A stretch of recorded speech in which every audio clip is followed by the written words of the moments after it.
A couple of months ago, Larry Barker reported how Governor Bill Richardson's administration had been naming all kinds of public buildings and facilities after living politicians, including, guess who?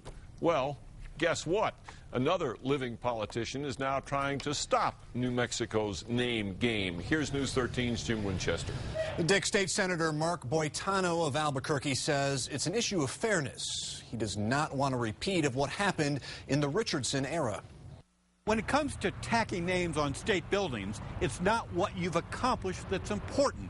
It's who you know. This is highly questionable. State Senator Mark Boitano says it's simply unfair for a politician still in office to get their name put on a public building. It raises questions about the whole process, and it brings into question, the integrity of public officials. Boitano points to the same state buildings and entities named after politicians who were still in office that Larry Barker pointed out last fall.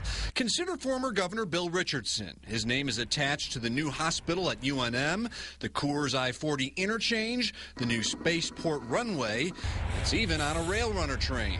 Is it a value for a sitting official to have their name on a public building? I think most people would say yes. And that value leads to a political advantage. Consider the House Speaker. The Speaker of the House, Ben Lujan, has a gymnasium built with his name on it.